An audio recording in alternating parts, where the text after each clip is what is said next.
Hello and welcome to World Panorama, our show that keeps you up to date with all the big international stories this week, developments that are changing our world, our future. I am Ashwarya with you. First, a look at this week's top stories in the headlines. US House launches official impeachment inquiry of US President Donald Trump.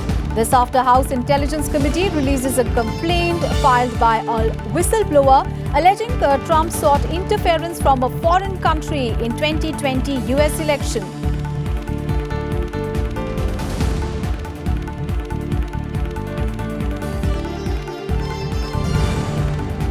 Israel's president taps Prime Minister Netanyahu to attempt to form a new government. Netanyahu asked to assemble a governing coalition within 28 days. Last week's election was deadlocked between Netanyahu and his main rival, Benny Gantz. Boris Johnson's suspension of Parliament is unlawful, UK Supreme Court rules. Amid calls for his resignation, UK Prime Minister defends intention to withdraw from EU on 31st of October with or without an agreement. Experts say signs of an agreement diminishing.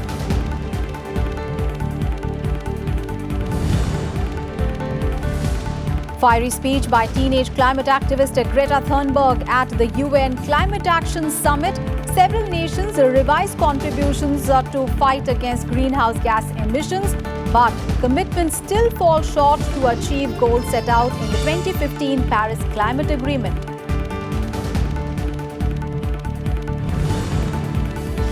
And even as thousands of fires continue to ravage Amazon rainforest in Brazil, President Jair Bolsonaro denies the world's largest rainforest being devastated. At the United Nations, blames media for hyping this year's fires. The biggest story this week, the US House of Representatives is moving forward with an official impeachment inquiry into President Donald Trump. Now, this over a scandal involving a conversation between Donald Trump and Ukrainian President. A whistleblower complaint indicates that Donald Trump sought help from Ukraine to meddle in the US 2020 election and undermine the current Democratic frontrunner, Joe Biden, and help his own re-election. Donald Trump, however, has blasted the inquiry as a witch hunt garbage and said that he has done nothing wrong. The big question remains, however, whether this inquiry will actually lead to the impeachment and subsequent removal of the US president.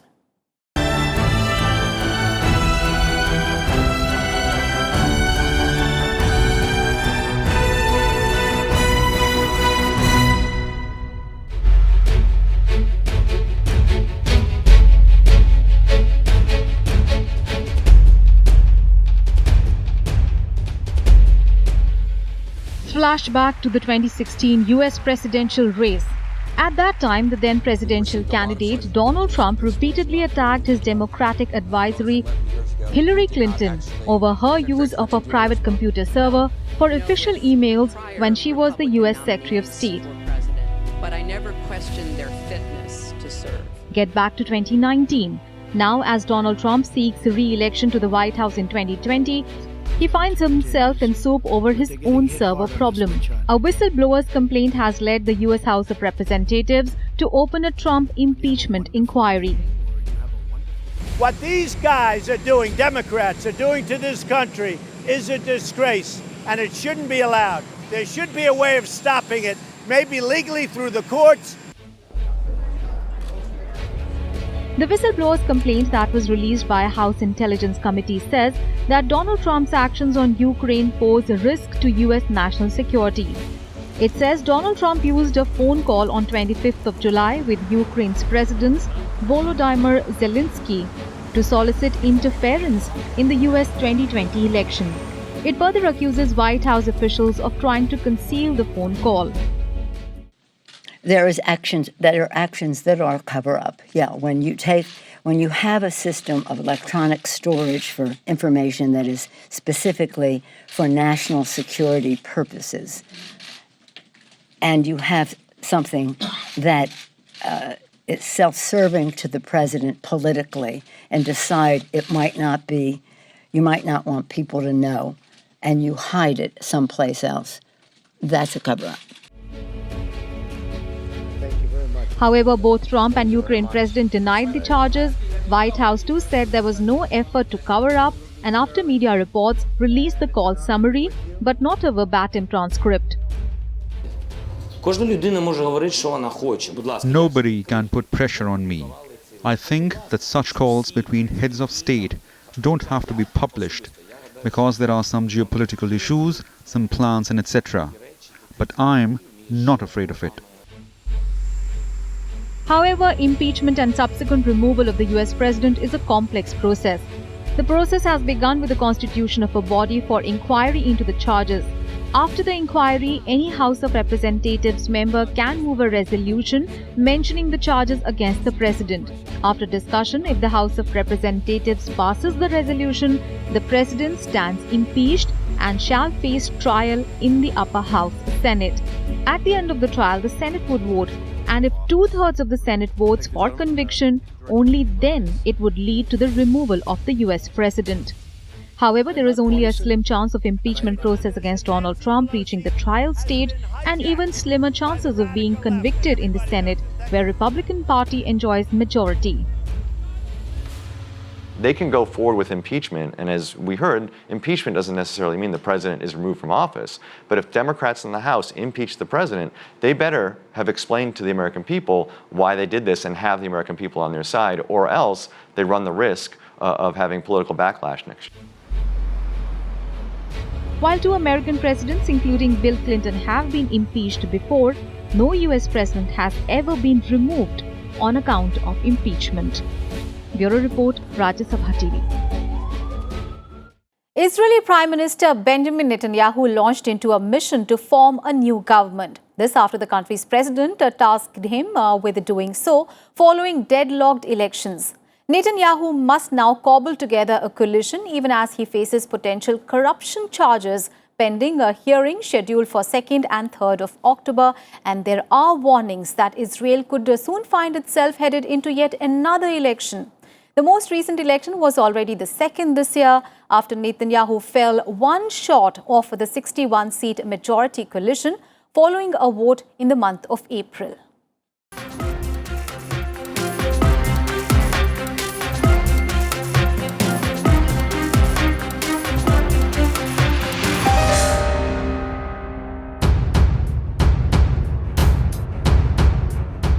Political uncertainty in Israel continues. The 17th of September election failed to give sufficient number to one party to form a majority government. Israel's president on Wednesday asked Prime Minister Benjamin Netanyahu to form a new government. This despite opposition Benny Gantz and his centrist Blue and White Party won a narrow victory over Netanyahu's right-wing Likud party. President Rivlin said his decision followed a 2-day-long official consultation process during which 55 lawmakers said they supported Netanyahu as the next prime minister and agreed to join a governing coalition under his leadership. Gantz had 54 lawmakers recommending him. I've decided to give you, Mr. Netanyahu, sir, the opportunity to assemble a government. Israel's president move came after Netanyahu called for forming a unity government with his chief rival Benny Gantz. However, he refused. Now Netanyahu has 28 days to form a cabinet, with for an extension of 2 weeks allowed.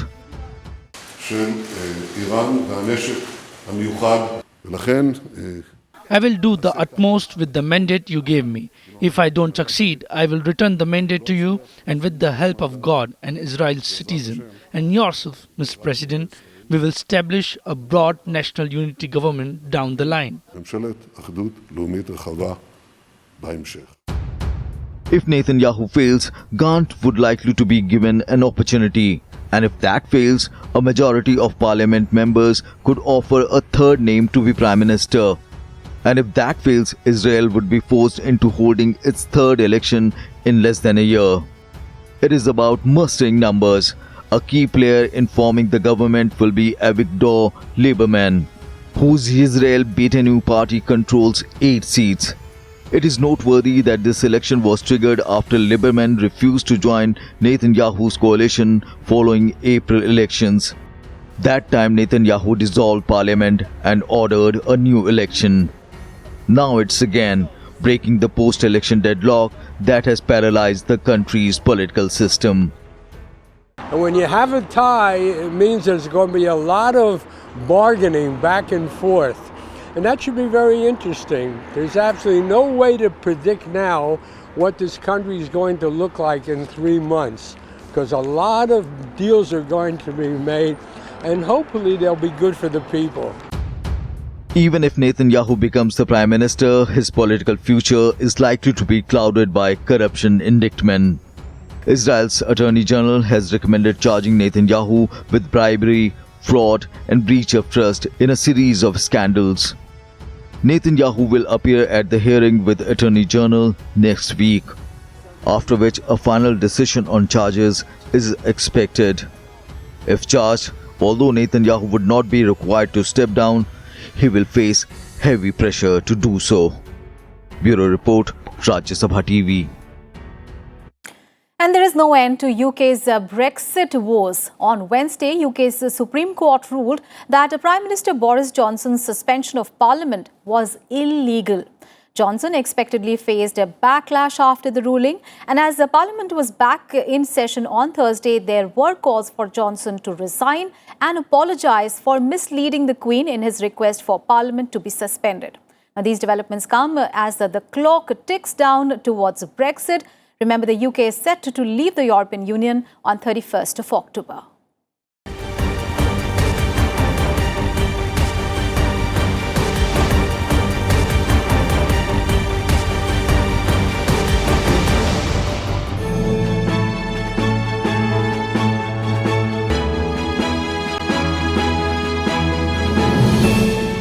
On 24th of September, the UK Supreme Court handed down its most politically explosive judgment in its almost 10 years of existence. It ruled that Prime Minister Boris Johnson's decision to prorogue or suspend Parliament for 5 weeks was unlawful. On the advice of Boris Johnson, Queen Elizabeth II had agreed to prorogue Parliament ahead of Queen's speech, the formal beginning of the parliamentary year. Critics said the move was intended purely to deny Parliament the ability to alter or block the Brexit process ahead of the 31st of October withdrawal date. The Court is bound to conclude, therefore, that the decision to advise Her Majesty to prorogue Parliament was unlawful because it had the effect of frustrating or preventing the ability of Parliament to carry out its constitutional functions without reasonable justification. The Prime Minister, who has faced calls for resignation, said that he profoundly disagreed with the ruling but would respect it. Yes, obviously this is a verdict that we will respect, and we respect the judicial process. I have to say I strongly disagree with what the justices have found. I don't think that it's right. Parliament then began sitting again on Wednesday after the Supreme Court ruling. Lawmakers then voted against adjourning Parliament for Conservative Party's annual conference. Usually Parliament has a break during the party political conferences, but opposition said it should not be adjourned during such a crucial period ahead of Britain's exit from the European Union at the end of October. Ayes to the right, 289. The noes to the left, 306. So the noes have it, the noes have it. Unlock. Meanwhile, as far as Brexit goes, Boris Johnson has continued to state that Britain would depart the bloc on 31st of October. Whether or not it comes to a withdrawal agreement with the European Union that Parliament will accept. This despite a law passed through Parliament earlier this month which compels Johnson to delay Brexit if he has not agreed a deal by 19th of October. If he doesn't get a deal through this House, or a no deal through this House by the 19th of October, will he seek an extension from the European Union to the 31st of January? No. Despite Johnson insisting on reaching a deal by 31st of October, there is pessimism over whether a new withdrawal deal can be agreed. And Boris Johnson says real progress is being made. Is he telling the truth? Is he exaggerating? We are still waiting to work. Brexit Secretary Stephen Barclay is in Brussels, the negotiations coming 3 weeks before a crucial summit of EU leaders on 17th of October, which will take place 2 weeks before the UK's Halloween departure date. And experts believe the chances of finalising a new Brexit deal by 17th of October were dwindling. Bureau Report, Rajya Sabha TV. And in World Panorama, we'll take a very short break here. And after the break, we take a look at Brazil President's combative UN address, where he denied that the world's largest rainforest was being devastated due to the fires. All the details coming up ahead. Stay tuned.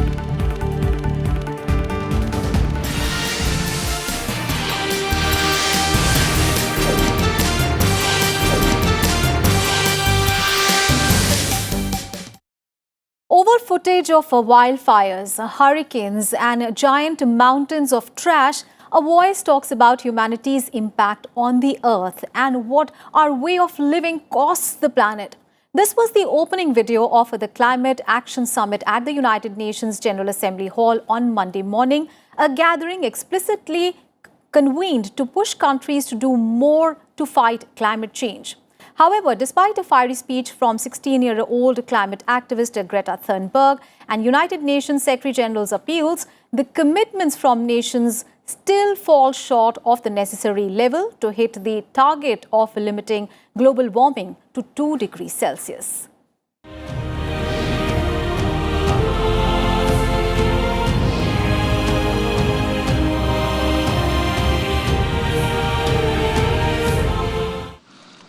You have stolen my dreams and my childhood with your empty words, and yet I'm one of the lucky ones. People are suffering, people are dying, entire ecosystems are collapsing. We are in the beginning of a mass extinction, and all you can talk about is money and fairy tales of eternal economic growth. How dare you! Emotional moments at the United Nations Climate Action Summit in New York. You are failing us. As 16-year-old Swedish climate activist demanded urgent measures to stop environmental catastrophe. I say we will never forgive you. Greta Thunberg, who has over the last 1 year galvanized young people around the world, appealed to the world leaders about the grave need to stop the effects of climate change, saying that business as usual would no longer be acceptable. And come here saying that you're doing enough. The 2019 Climate Action Summit kicked off at the UN on Monday, where world leaders gathered to discuss serious strategies to mitigate climate change. More than 60 world leaders took to the stage and talked about their revised contributions to the fight against greenhouse gas emissions. In total, 30 countries, 22 states and 21 companies committed to ending their reliance on coal.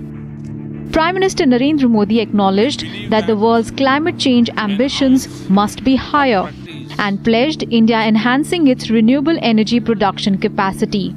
Another good news was 70 countries planning to come up with tougher measures to reduce their respective national emissions in 2020. We believe that an ounce of practice is worth more than a ton of preaching. हम भारत में के fuel mix में non fossil fuel की हिस्सेदारी बढ़ा रहे हैं. हम 2022 तक रिन्यूएबल एनर्जी में अपनी कैपेसिटी को 175 गीगावाट तक ले जा रहे हैं और आगे हम इसे 450 गीगावाट तक ले जाने के लिए प्रतिबद्ध है. In more encouraging signs, several countries announced more money for programs like the UN's Green Climate Fund.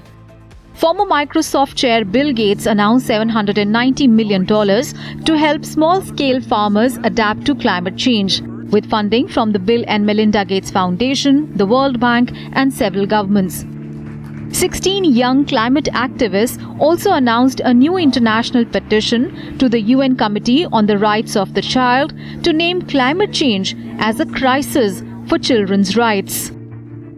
The world signed a contract between generations that the present world would leave a world worth inheriting to the future.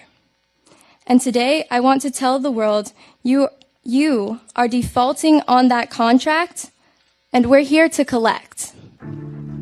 Meanwhile, US President Donald Trump showed up briefly to the summit but did not speak.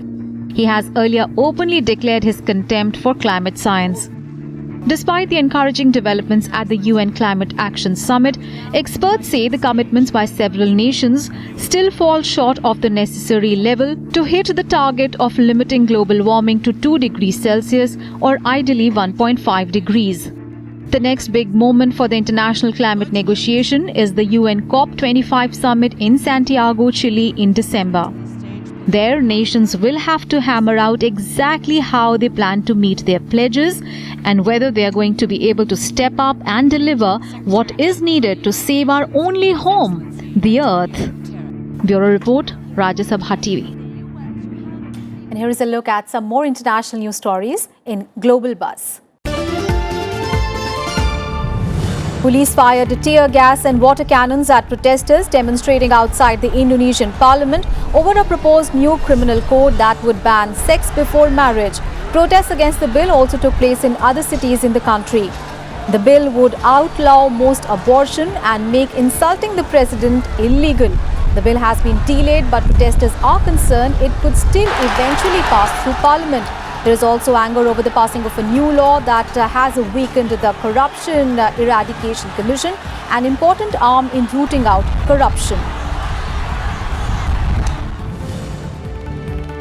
Bulgaria's Kristalina Georgieva has been selected as the new head of the International Monetary Fund. She becomes the first person from an emerging market economy to lead the IMF. The 66-year-old economist who succeeds Christine Lagarde has been appointed for a 5-year term starting 1st of October. Georgieva was the World Bank CEO since January 2017 and was the interim president for the World Bank Group from 1st of February this year to 8th of April. And Iran says it can discuss other issues with the United States, providing its 2015 nuclear deal with the 6 powers is fully implemented. Iranian President Hassan Rouhani said on Thursday that Tehran's missile capabilities were not negotiable. Rouhani also said that Iran's steps to scale back its nuclear commitments were reversible if the European parties to the pact carried out their promises to salvage the deal. Meanwhile, Britain, France and Germany have warned Iran against any further breaches of the international nuclear deal signed in 2015.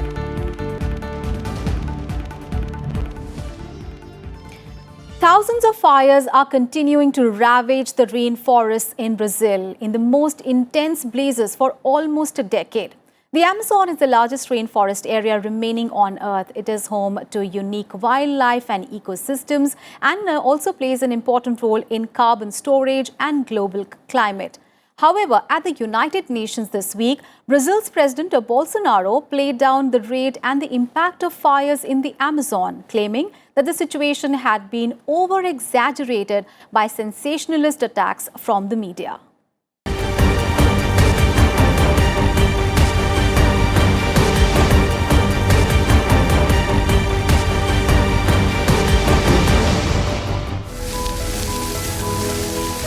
The fight against wildfires in Brazil's Amazon region rages on.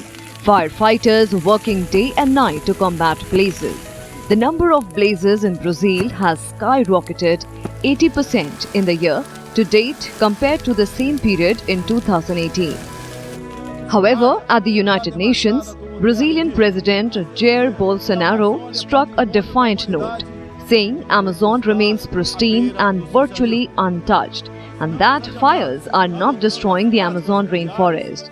Bolsonaro used his speech to the General Assembly to reinforce Brazil's sovereign right over its 60% share of the Amazon. It's a fallacy to say that Amazon is part of world heritage, and wrong to say, as scientists affirm, that our rainforests are the lungs of the world. The Amazon rainforest is not being devastated or consumed by fire, as lying media says. The statement by Bolsonaro came a day after Brazil shunned a high-profile UN meeting on climate change.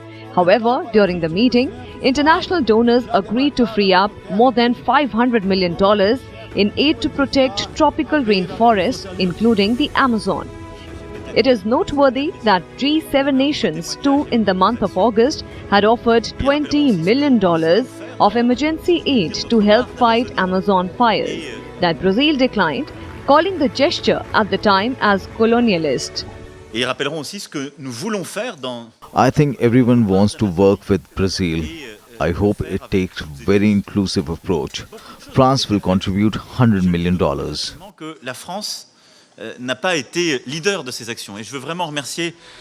It is noteworthy that conservationists blame Bolsonaro and his government for turning a blind eye to farmers and loggers clearing land in the Amazon, hastening deforestation.